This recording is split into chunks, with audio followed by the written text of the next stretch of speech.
Hey friends, welcome back to my channel. तो friends, मैं आज माय शाय बॉस के 15th एपिसोड को एक्सप्लेन करूंगी। और अगर आप लोग मेरे चैनल पे न्यू हैं तो प्लीज मेरे चैनल को सब्सक्राइब कर लीजिए ताकि आने वाली कोई भी वीडियो आप लोगों से मिस ना हो। और अगर आप लोगों ने प्रीवियस वीडियोस नहीं देखे हैं तो मैं रिक्वेस्ट करती हूँ कि आप लोग प्रीवियस वीडियोस भी देख लीजिए ताकि आप लोगों को स्टोरी पूरी समझ आए। और अब बिना देर किए आज के स्टोरी को शुरू करते हैं। स्टोरी के स्टार्टिंग में रोवन को किचन में दिखाया जाता है और वो अपने डैड को आवाज लगाती है कि खाना रेडी हो गया है। और उसके डैड वहाँ पे आते हैं और वो दोनों खाना खाने के लिए बैठते हैं। रोवन के डैड खाना पहले खाते हैं और वो देखते हैं कि खाने में नमक मसाला कुछ भी नहीं होता, बट वो रोवन को कुछ भी नहीं कहते। फिर रोवन खाना खाती है और वो जाकर सॉल्ट लाकर अपने खाने में डालती है और वो उसे खाने लगती है। और वो कहती है कि उसे वर्क के लिए लेट हो जाएगा। उसके डैड उसे पूछते हैं कि क्या वो वहाँ पे कंटिन्यू काम करेगी और उसने बुरे इंटेंशन के साथ वहाँ पे जॉब स्टार्ट किया था। रोवन कहती है कि उसके सिस्टर ने उसे वहाँ पहुँचाया है बिकॉज रोवन हमेशा अपने वर्थ को पाना चाहती थी। और उसने फाइनली उस ऑफिस में अपने वर्थ को पहचाना और वहाँ के लोगों ने और उस जगह ने उसके वर्थ को रिकॉग्नाइज करवाया। और ये सब बस उसके सिस्टर की वजह से हुआ है। उसके डैड उसे कहते हैं कि उसके सिस्टर ने जो रोवन को नेकलेस दिया था, क्या ये सब उसके वजह से हुआ? बट रोवन कहती है कि उसके पास उससे भी प्रिटी नेकलेस है। और ये कहकर वो अपने डैड को हुआंगी वाली नेकलेस दिखाती है।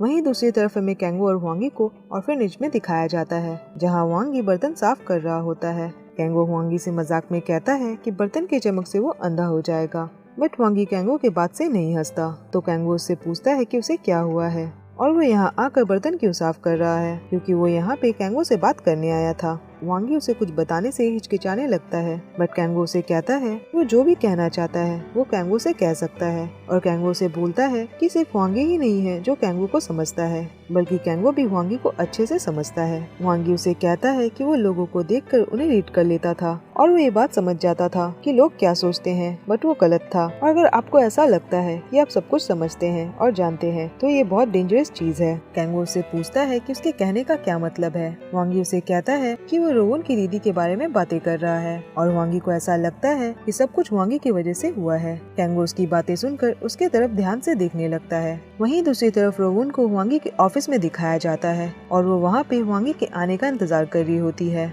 और फिर वो विंडो के पास खड़ी होकर बाहर देखने लगती है कि तभी वहाँ पे हुआंगी आता है। और हुआंगी को वहाँ देखकर रोवन बहुत खुश हो जाती है और वो उसे कहती है कि वो उसके लिए बहुत वरीड थी और वो पूरे दिन कहाँ था। और उसने हुआंगी से कहा था कि उन दोनों के बीच में कुछ भी सीक्रेट जैसा नहीं रहेगा, तो हुआंगी अभी भी उससे बातें क्यों छुपा रहा है। हुआंगी उसके पास जाकर उसे हक कर लेता है। रोवन उससे पूछती है कि उसे क्या हुआ है। हुआंगी उसे कहता है कि उनके बीच में इतने सारे रीजंस क्यों हैं और वो दोनों साथ क्यों नहीं हो सकते। फिर हमें वैलेंटाइन वाली रात का सीन दिखाया जाता है, जहाँ हुआंगी रोवन को छोड़कर वापस जा रहा होता है और तभी उसकी मुलाकात उस रिपोर्टर से होती है और वो उसे बताता है कि वो रोवन का फ्रेंड है। और वो हुआंगी को कहता है कि क्या हुआंगी को ऐसा लगता है कि सब कुछ खत्म हो गया, क्योंकि हुआंगी बहुत ज्यादा रिलीव लग रहा है, बट हुआंगी का कोई भी अधिकार नहीं है कि वो खुश रहे और वो स्माइल करे। और वो उसे कहता है कि ऐसा कुछ है जो हुआंगी नहीं जानता। और वो उसे बताता है कि रोवन की सिस्टर कैंगो को नहीं बल्कि वो हुआंगी को लाइक करती थी, जिसे सुनकर हुआंगी शॉक्ड हो जाता है और वो कहता है कि वो किस बारे में बात कर रहा है। वो लड़का बोलता है कि ऑब्वियसली हुआंगी इस बात को नहीं जानता होगा बिकॉज उसने कभी भी रोवन की सिस्टर पे ध्यान नहीं दिया और उसे समझ नहीं आ रहा कि रोवन की सिस्टर कैंगो के साथ कैसे इन्वॉल्व हो गई। ये सारी चीजें उसके लिए भी सरप्राइज है और रोवन की सिस्टर जरूर हुआंगी के बारे में हुआंगी के फ्रेंड से सुनना चाहती थी। आगे सीन चेंज होकर हमें फ्लैशबैक का दिखाया जाता है, जहाँ रोवन की सिस्टर को अपनी पेंटिंग के साथ बैठे दिखाया जाता है। इसके बाद उसे पेंटिंग लिए बालकनी के पास दिखाया जाता है और वो मन में सोच रही होती है कि क्या वो कैंगो से उसकी हेल्प मांगे और क्या वो उससे कहे कि वो ये पेंटिंग जाकर हुआंगी को दे दे। इसके बाद हमें रोवन की सिस्टर को उस रिपोर्टर के साथ बैठे दिखाया जाता है और वो रिपोर्टर को उस पेंटिंग वाली बात बताती है और वो उसे कहती है कि वो हुआंगी को उस पेंटिंग को नहीं दे पाई। और वो बताती है कि हुआंगी किसी और लड़की को लाइक करता है और जिसकी अपनी खुद की पेंटिंग की गैलरी है, तो उसकी पेंटिंग उन सारी पेंटिंग्स के बराबर में कुछ भी नहीं है। बट वो उस लड़की को हेट नहीं करती क्योंकि उसी की वजह से वो हुआंगी के साथ फेक डेट पे जा पाई थी। रिपोर्टर हुआंगी को बैड गाय कहता है, बट रोवन की सिस्टर कहती है कि हुआंगी बुरा लड़का नहीं है और वो स्वीट है। रिपोर्टर से बोलता है कि वो जरूर बेवकूफ है, तो रोवन की सिस्टर कहती है कि हाँ वो बेवकूफ है और वो कहती है कि वो जानती है कि उन दोनों के बीच में कुछ भी नहीं हो सकता, पर वो खुद को हुआंगी की तरफ देखने से नहीं रोक सकती। रिपोर्टर बोलता है कि अगर ऐसी ही बात है तो वो जाकर सब कुछ हुआंगी को बता दे और उसे कह दे कि वो उसे लाइक करती है। रोवन की सिस्टर कहती है कि अगर उसने ऐसा कुछ किया तो वो हुआंगी को दोबारा नहीं देख पाएगी और वो हुआंगी को बिना देखे जी नहीं सकती। और तभी रोवन की सिस्टर के पास कैंगो का कॉल आता है और वो उसे मिलने के लिए बोलता है और रोवन की सिस्टर उसे मिलने के लिए जाने लगती है। बट रिपोर्टर उसे बोलता है कि वो इतने रात में वहाँ क्यों जा रही है। तो वो रिपोर्टर से कहता है कि वो वहाँ पे ना जाए और वो उसे रोकने लगता है। बट रोवन की सिस्टर वहाँ से चली जाती है। उसके जाने के बाद वो लड़का अपनी पॉकेट से एक रिंग निकालता है। इसका मतलब कि वो रोवन की सिस्टर को लाइक करता था और वो हुआंगी से कहता है कि उसने कभी भी रोवन की सिस्टर को नोटिस क्यों नहीं किया और उसने हमेशा उसे इग्नोर क्यों किया। और जितने भी लोग दोषी है उनमें से सबसे बड़ी गलती हुआंगी की है क्योंकि उसने अपना ध्यान कभी भी रोवन की सिस्टर पे नहीं दिया। और वहीं हमें प्रेजेंट का सीन दिखाया जाता है जहाँ हुआंगी ये सारी बातें रोवन को बताता है, जिसे सुनकर रोवन बोलती है बट उसके फ्रेंड ने ये सारी बातें रोवन को कभी क्यों नहीं बताई। और वो कहती है कि उस लड़के ने हमेशा रोवन की हेल्प की थी। हुआंगी उसे बोलता है कि वो रोवन की सिस्टर की फीलिंग्स की रिस्पेक्ट करता था। रोवन कहती है तो उसकी सिस्टर ने ये सब इसलिए किया क्योंकि वो हुआंगी को दोबारा फेस नहीं कर सकती थी, तो इसीलिए उसने सुसाइड कर लिया। और उसकी सिस्टर ने उस पेंटिंग को कैंगो के लिए नहीं बल्कि हुआंगी के लिए बनाया था। इसके बाद वो ड्रॉअर से उस पेंटिंग को निकालती है और उसे हुआंगी को देती है और वो कहती है कि हुआंगी हमेशा अकेला विंडो पे खड़ा रहता था और वो बाहर की तरफ देखता रहता था और वो सामने की जिस बिल्डिंग को देखता था उसी को उसकी सिस्टर ने ड्रॉ किया है। उस पेंटिंग को देखकर हुआंगी रोने लगता है। रोवन कहती है कि फाइनली ये पेंटिंग सही इंसान के पास पहुंच गई। ये कहकर वो रोते हुए वहाँ से चली जाती है और रोवन को रास्ते में जाते हुए दिखाया जाता है। बट हुआंगी उसके पीछे पीछे चल रहा होता है और वो दोनों रास्ते में रोते हुए चल रहे होते हैं। और एक पल में रोवन को रियलाइज होता है कि हुआंगी उसके पीछे चल रहा है और वो रुक जाती है बट वो मुड़कर पीछे नहीं देखती और वो आगे चलने लगती है और हुआंगी भी उसके पीछे रोते हुए चलने लगता है। आगे सीन चेंज होकर नेक्स्ट मॉर्निंग का दिखाया जाता है जहाँ कैंगो को पार्क में बैठे दिखाया जाता है और तभी वहाँ पे यूसो आती है और वो बिल्कुल कैजुअल कपड़े पहने होती है और उसे वैसे देखकर कैंगो उसकी तरफ देखने लगता है। यूसो उसे बताती है कि वो सारा टाइम सिर्फ घर पे रहती है और उसे मॉम डैड बाहर भी जाने नहीं देते और शायद वो लोग उसे लेकर शर्मिंदा है। बट कैंगो बोलता है कि ऐसा कुछ भी नहीं है और यीशो ये सारी बातें ना सोचे। यीशो उससे पूछती है कि कैंगो ने उसे मिलने को क्यों बुलाया और वो उससे क्यों मिलना चाहता था। कैंगो उसे बताता है कि वो उसके बारे में सोच रहा था और उसे हमेशा ऐसा लगता था कि यीशो के पास सब कुछ है और उसने कभी भी फील नहीं किया कि उसे यीशो के लिए कुछ भी करना चाहिए। और कैंगो ने इस चीज को ग्रांटेड ले लिया था कि यीशो हमेशा कैंगो को अपने आप से भी पहले रखेगी।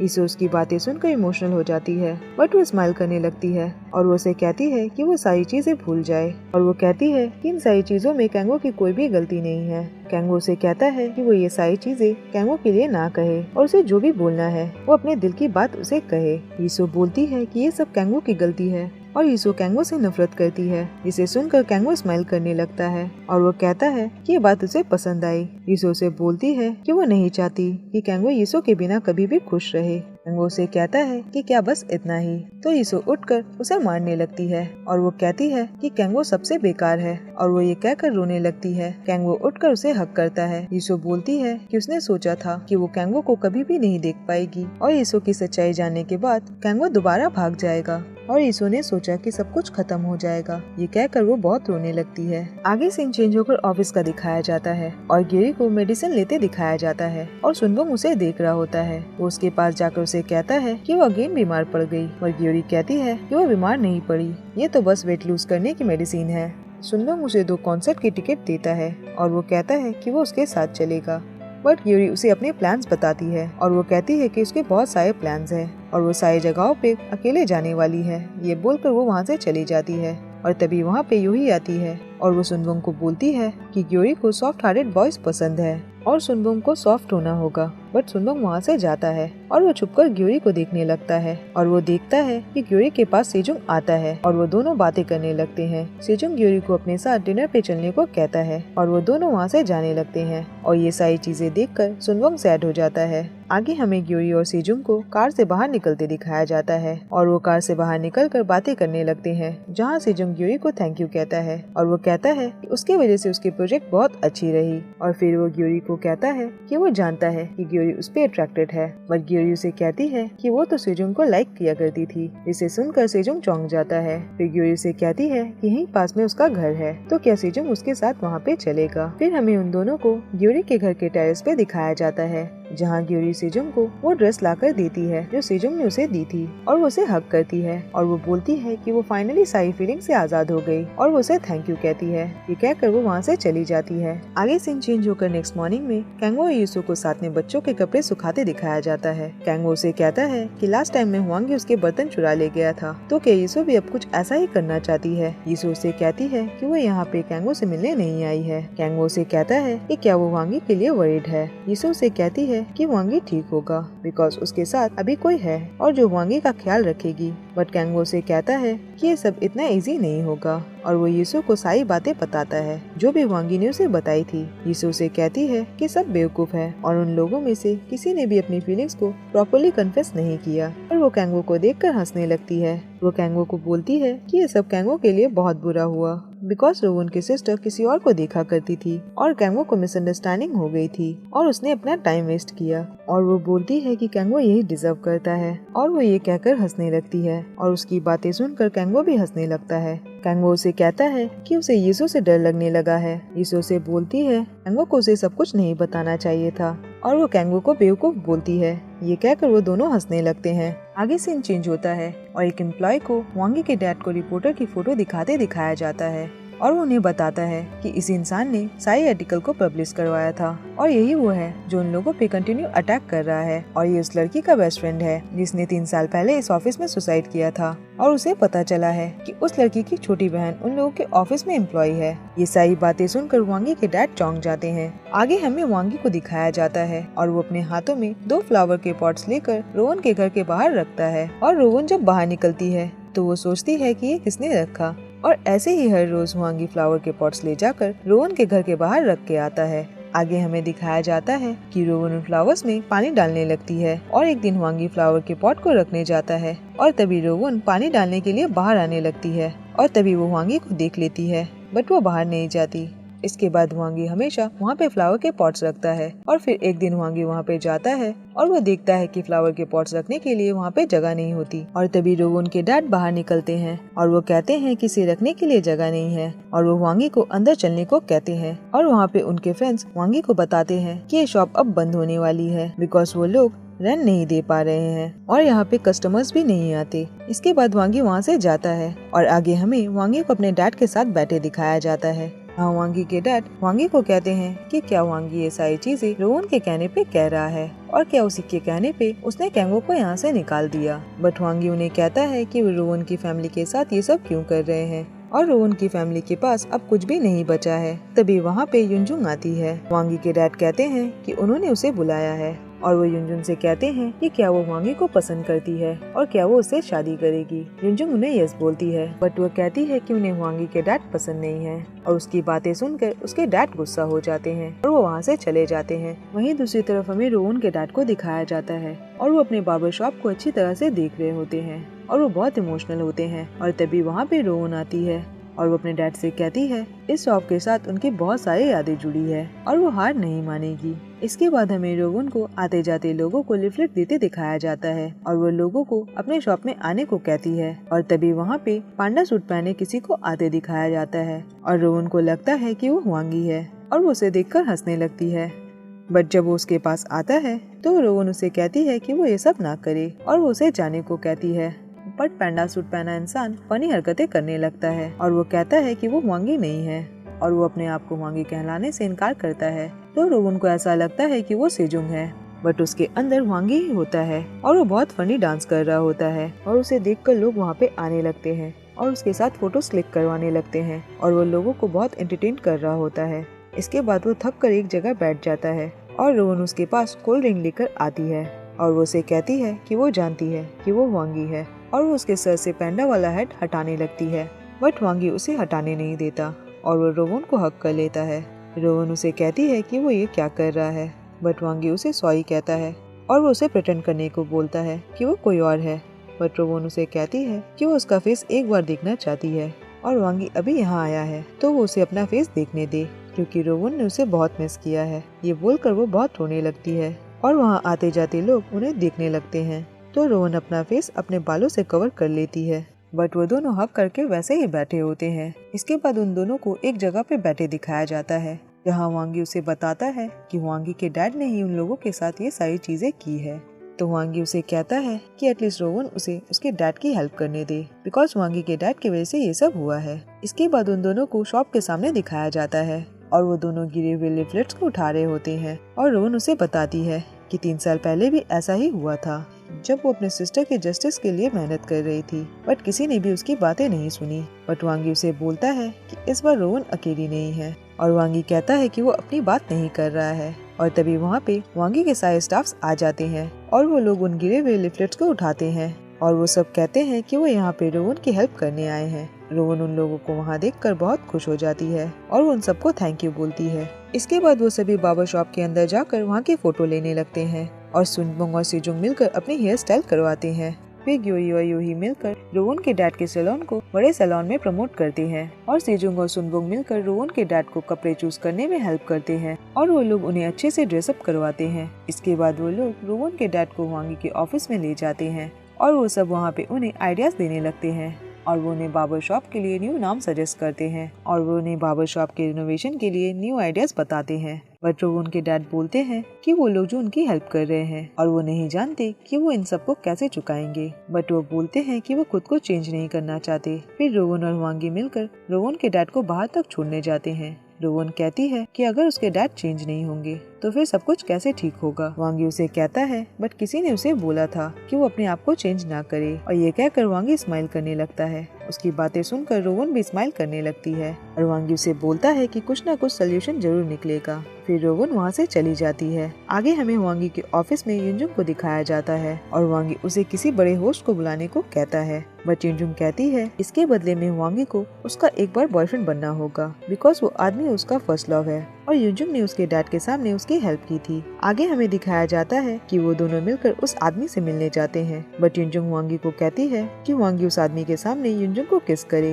युनजुंग उसे बताती है कि उस आदमी ने उसके बेस्ट फ्रेंड को उसके सामने किस किया था, तो उसे वो बदला लेना है। बट वांगी उसकी बातें सुनकर घबरा जाता है और वो कहता है कि वो उसे किस नहीं कर सकता, जो युनजुंग कहती है कि वो भी उसकी हेल्प नहीं कर पाएगी। उसकी बातें सुनकर वांगी नर्वस हो जाता है और वो बोलता है कि वो बस उसे चिक पे किस करेगा, तो युनजुंग बड़ी मुश्किल से उसकी बात मान जाती है। इसके बाद वो दोनों मिलकर अंदर जाते हैं और युनजुंग उस आदमी को कहती है कि वांगी उसका बॉयफ्रेंड है और वो इशारे से वांगी को किस करने को कहती है, तो वांगी उसके चिक पे किस करने के लिए आता है, बट युनजुंग उसके लिप्स पे किस कर लेती है, जिससे वांगी बहुत घबरा जाता है और वो आदमी भी डर जाता है और वांगी वहाँ से जल्दी में भागता है। इसके बाद उस आदमी को रोवन के डैड से अपनी हेयर स्टाइल करते हुए दिखाया जाता है और वहाँ पे कुछ रिपोर्टर्स और कैमरामैन होते हैं और वो लोग ये सारी चीजों को रिकॉर्ड कर रहे होते हैं। फिर वो आदमी उस जगह की और रोवन के डैड की प्रमोशन करता है और वहाँ पे युनजुंग और रोवन होते हैं। फिर वो दोनों बाहर जाते हैं। रोवन उसे हेल्प के लिए थैंक यू कहती है, बट युनजुंग उसे कहती है